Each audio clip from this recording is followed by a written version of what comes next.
Never warn anyone if they are about to be fired. It creates a dangerous situation in the workplace, especially for women, and I will never do it again. About 2 years ago I was inadvertently made aware that one of my coworkers was about to be fired that Friday. We will call him Carl. Apparently Carl had made a habit of pissing off the wrong people and making misogynistic comments in front of his female supervisor. Surprisingly, that's not what actually got him fired. What finally did Carl in was the fact that he stupidly chatted up some powerful guy's wife at a company social event the week prior.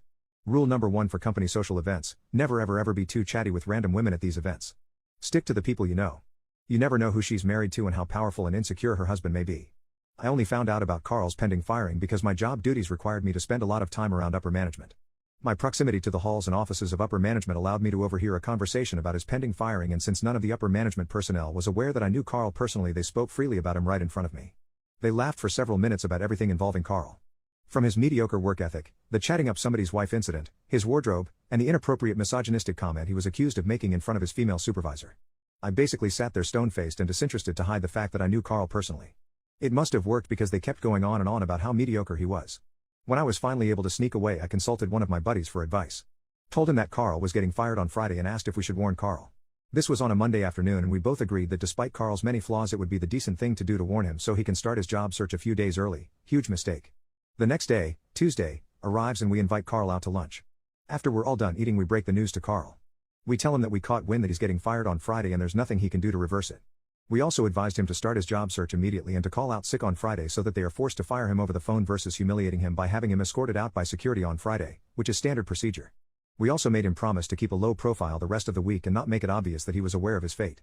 A promise that he only kept for the 20 minutes it took us to drive back to the office, because within minutes of arriving back at the office he stormed into his female supervisor's office and accused her of hating men, sabotaging his career, and actively working to get him fired.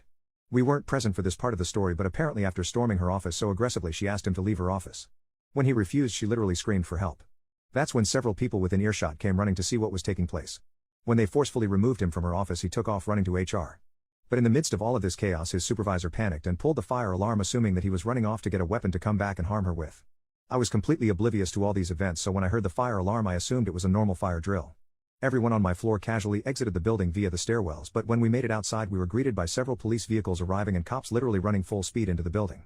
That's when we were all told to go home for the day. I was still completely oblivious that all this was for Carl. I actually found out later on social media that Carl triggered all of the chaos. The next day I also found out that when the cops were searching the building for him they found him sitting outside of HR waiting for the fire drill to end so he could file a complaint against his supervisor. He had assumed it was a normal fire drill as well. He had no clue his supervisor had pulled the alarm on him because she was afraid of him becoming an active threat. He was fired on the spot. Didn't even make it to Friday. And this is why I would never tip anybody off ever again. Lesson officially learned.